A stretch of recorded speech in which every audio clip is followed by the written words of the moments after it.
Hello everyone and welcome to Family Cooking Time. Buñuelos and Atole, oh my! I'm Anna and I'm going to be walking you through a recipe of how to make buñuelos and atole, which are traditional Mexican food items which are made usually around Christmas time. We're going to get you started for the season early to celebrate Hispanic Heritage Month, so let's go ahead and get started. To get started with our buñuelos, you're going to grab the dry ingredients that came with your kit, and from home you're going to need to provide the egg and the butter. So we're going to place 2 cups of flour inside of our bowl, as well as the teaspoon of sugar, the teaspoon of baking powder, and the half teaspoon of salt. We're going to go ahead and mix those up at first, and then you're going to create a well in the center of your dry ingredient mixture. Go ahead and mix those up and create a well right in the center like this. Then to that we're going to go ahead and add the melted but cooled butter, our egg, and the vanilla. Buñuelos are a traditional recipe that I grew up eating. My grandma, tended to make them around Christmas time, and I always really enjoyed watching her, but I mostly enjoyed eating them. But it was so fun to just get everybody together, go ahead and getting the dough together and just making those memories in the kitchen with her. So go ahead and get the kids involved. This is family cooking time. This is a great step for them to kind of help you in this, because now we're going to go ahead and fold in the dough into the wet mixture in the center there. And you're just going to grab and slowly start incorporating. So once you have that incorporated, we'll go ahead and come back and then we'll start rolling out our dough. Once your dry mixture gets to this crumbly-like consistency, you're going to want to grab 3/4 cup of warm water, and you're going to slowly mix it about 1 tablespoon at a time. And you do this to really be able to measure how much water you're adding, and then not just that, but so that you get a feel for the consistency of the dough. And then once you get to a dough-like consistency, you're going to want to take it out of the bowl, and then we're going to go ahead and begin kneading it. Once your dough gets to this kind of sticky and lumpy consistency, go ahead and roll out some of the flour that might have been extra in your kit or any that you might have at home, because now it's going to be time to knead it. So you're going to want to go ahead and pull your dough out. So go ahead and kind of get into a ball like that. You're going to dust your surface with some flour, and now we're going to go ahead and knead it. Now that you have your dough on your floured surface, you're going to want to grab it and push it forward. So go ahead and kind of grab the front of your dough and knead it forward like this. This, like I said, is where your extra flour will come in handy, because you're going to probably need, since it was like that sticky consistency, we're going to probably need some flour on the surface to make sure that we get our dough nice and together. So this should take about 5 minutes. So go ahead and keep kneading it for 5 minutes, or if you have a standing mixer, go ahead and throw it in there for a couple of minutes. And this again is a great step to get the kids involved. I know that a lot of the kids love helping and love playing with the dough, especially when it's sticky like this. So go ahead and work that for about 5 minutes, and then we'll go ahead and be ready to let that rest. Once you've kneaded your dough for about 5 minutes, it should come out to this smooth consistency and should not stick to your hands. Once you get it to that, you're going to go ahead and place it in a bowl, and you can either cover it with some saran wrap or put a little oil on the top so it does not form a layer while it's drying or while it's proofing. And then you're going to cover it with a clean tablecloth and let it rise for about 15 to 20 minutes. while your dough is resting, we can go ahead and put your atole together. So atole is a traditional drink that I grew up drinking all the time. And there is all different kinds of variations on it. It features piloncillo, which is a sugar cane with molasses and some spices. And it is based with maseca, which is the maize flour that came with your kit.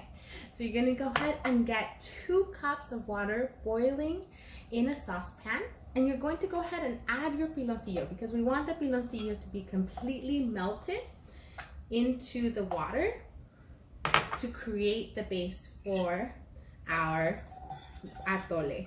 So atole can be all kinds of flavors. My favorite growing up was strawberry. They even sell it in like packets that are like ready-made in Mexico. And I just remember always wanting the strawberry one, you know, like when we got to select it at the store.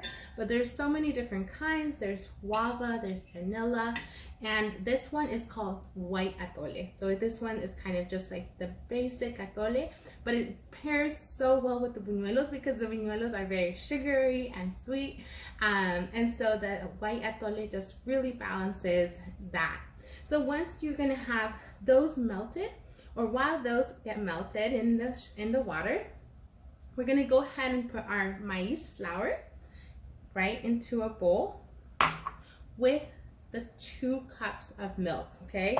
So you're gonna want to whisk that together. And we want to whisk those together so that we don't have any lumps. We want to really prevent those lumps in our atole, you know, because you want it to be a smooth drink. You know, you don't want to have lumps of maize flour in there. So you're just gonna mix it just like that. And now once our piloncillo is all melted, we're gonna very vigorously, kind of, but slowly, because remember this is hot water. Okay, so we're gonna slowly add the maize flour mixture into our piloncillo and water that's heating up over here. So your piloncillo should be melting about now. So we're gonna wait for that to go ahead and completely melt into the water, and then we're gonna add our maize flour mixture. Okay, to our water and piloncillo mixture in the pan, we're gonna add a cinnamon stick and just a pinch of salt. And then you're gonna go ahead and let that boil for a little bit before adding your maize flour and milk mixture. All right, you're gonna want to have your whisk handy and your mixture in your maize flour and milk mixture in the other hand, because you're going to want to whisk consistently as you're pouring it in. And again, this is so that we avoid making any clumps. We want our atole to be a nice and smooth drink. So you're gonna slowly add and whisk, whisk, whisk, whisk until it's all incorporated. Just like that. Very good. Okay, now you're gonna go ahead and wait for that to get to a boil. You're gonna want to keep whisking to make sure that it does not form those lumps until it gets to like a nice, like hot chocolate thick consistency. Now that your atole is ready, we go ahead and put it in a pitcher and we can put it aside and we can finish rolling out our buñuelos. So go ahead and take your dough from your, right here, from your bowl, and it should look something like this. Again, it doesn't stick to my hands. It's soft and pliable, and that is exactly what we want. So once you have that ready, you can go ahead and start creating little balls. So to do that, you're gonna take the dough between your fingers like that, make a little ball, and go ahead and twist. And then go ahead and roll out your ball. And there is one. So you can go ahead and do as many as you can get out of your dough. Again, grab it between your fingers, twist, and roll it into a ball again. So then you're gonna put those aside and go ahead and do the rest of your dough, and then we're gonna go ahead and roll them out. All right, to roll out your buñuelos, go ahead and place one of the round dough balls that we made on a floured surface, And you're going to want to begin by creating a crease in the middle. Go ahead and place your rolling pin right in the middle. Do one, and then go ahead and flip it and go the other way. My mom always said that you want to start with the shape that you want to end up with. So go ahead and get a nice round shape like that before you start rolling it out further to the sides. So again, you're going to go from the middle and out, and then you're going to twist it and go from the middle and out. And you're going to go ahead and roll this out as thin as possible while keeping that round shape, okay? And we're going to stretch it out later, so you could even grab it with your hands on the edges, so that make sure that you're keeping that round shape. Grab some of that flour so that it doesn't stick, and keep rolling it out. We want to roll it out as thin as possible. Buñuelos are really different in that sense from regular flour tortillas, in that they're the batter is a little different. And then second, they are super thin because we want them to get nice and crispy once we fry them. So we want them to be as thin as possible. I'm going to show you a little trick for that. You can go ahead and grab any pan really that has like a nice round bottom like this. And you can go ahead and place your kitchen towel over this, so just like that. And you're going to want to take your stretched out buñuelo and place it over the towel. So while holding your hand in the middle, you're going to pull to the edges, just like that. And if it tears a little on the side, don't worry. Again, we want it to be as thin as possible, without tearing. But if it tears a little on the edges, that's okay. The best buñuelo is the one that you're eating, is how I see it. So no worries if it's like a little, uneven, or it's not perfectly round. No worries whatsoever. Again, kind of keep working that until you get almost a translucent coloring on your buñuelo. And then we're going to lay it out on the side and fry them next. So once you have all of your buñuelos stretched out or rolled out, and they should be about this consistency. See how you can almost see the cloth underneath like this? You want them to be as thin as possible. Now go ahead and get some oil warmed up in a pan. It should be about 1.5 to 2 inches of oil. I got about 9 buñuelos out of the dough, but it just depends on how big or how small you want your buñuelos to be. But again, they should all be about this thin size. So we're gonna go ahead and take it. My oil is all heated up, so we're gonna go ahead and take this buñuelo and drop it in. All right, so we're getting near to the last steps of our buñuelo making. I have some oil warming up here in this pan. Now I am using a thermometer right now. It's about 380 degrees Fahrenheit, but if you're don't have a thermometer at home, you can drop a little piece of the dough into the oil to test how warm it is.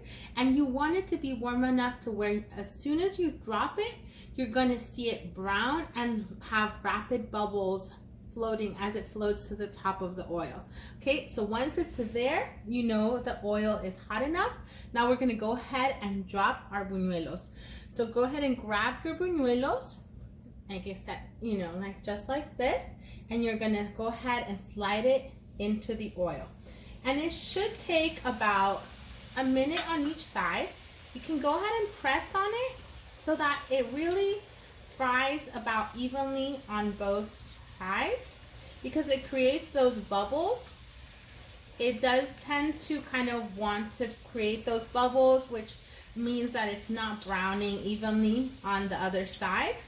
But go ahead and push down on it gently. Again, this is very hot oil, so be careful, especially if you're working with your littles. This is definitely one of the parts where we would want adults immediate supervision, if not just doing it the whole time. So go ahead and wait for that to brown. You're gonna go ahead and do the other side. We're gonna push it down just like this. You want it to be like really almost above a medium golden brown. If you leave it at the golden brown, it's probably not gonna crisp up as much as we want it to. We want it to be really crispy to the point where like when you break it, you hear that crunch. Oh, see, like we're starting to hear that crunch right there, and that is perfect. We're gonna go ahead and remove it. I have a tray here with some paper towels that I'm gonna be placing these on. Yeah, so that's perfect. See how like it created some bubbles? So this part of the dough, you know, isn't going to be completely fried up, but that's okay. That's all part of the experience of making it at home. All right, so go ahead and set that to the side and you can go ahead and do the rest of your buñuelos. Now that we have our buñuelos all fried up, you're going to want to grab the sugar and cinnamon in your kit, and we're going to go ahead and dust this all over our buñuelos. This is what is gonna give the buñuelos that perfect sweetness that we want. So once you have those all dusted, go ahead and do both sides, just like that. You can go ahead and grab your atole, pour it into a mug, and enjoy.